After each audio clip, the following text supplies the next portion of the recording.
But in terms of performance, I mean, this thing has that Qualcomm Snapdragon 429 chipset, a quad-core CPU, and Adreno 504 GPU, and only 2 gigabytes of RAM. Now, there is a 32 gigabyte, storage model. That's only the storage model that you get, but it does have a micro SD card slot, which is great. But I will tell you, the performance of this tablet is definitely not that great, which is kind of expected. It's not smooth. It's not an amazingly fast tablet either. I didn't know what to expect from this because I didn't buy it with the specific chipset in mind, with the price tag in mind. I just walked into Best Buy, like I said, and just bought it because it was one of the cheaper ones, and I was like, I can make a video about it. But in this specific case, this tablet would not be a tablet I would, recommend to people for using it if you wanted to use a tablet every single day. There were a lot of choppiness going on with this tablet. The performance wasn't that great. It was a very, very choppy experience overall. And like I said, the gesture-based design made it even, weirder to use. I prefer to using the buttons on this thing, which is another pretty big statement, I think, because I'm the type of person to use gestures way more often. But the big thing to keep in mind with these specific tablets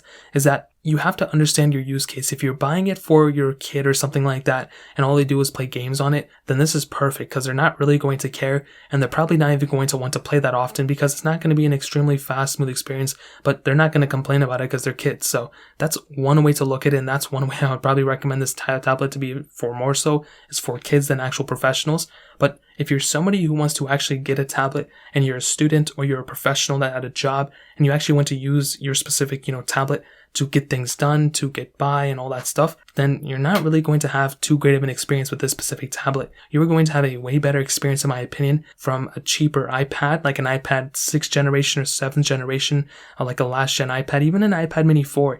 You're going to be getting a better experience from that than this specific tablet, in my opinion. But on top of that, even like an older Tab S6, Galaxy Tab S6, and I think the Galaxy Tab S5e, I could be mistaken, but those specific tablets too, I think you're going to be getting a better experience from those ones than this one as well. So keep that in mind. I'm not trying to, persuade you from not getting this one or only buying an iPad, but I would even probably recommend buying like a Chromebook or something like that over this thing. You can get them for around the same price, and those things are probably going to do you better too. So that's probably how I'd sum up the performance of this thing. It's definitely okay. I would not go out of my way to specifically pick up this type of tablet, but if you're buying it for your kid or you just need something for the time being to just run Android on, then I think this is okay for the most part. So in terms of performance, that pretty much covers it up. Now,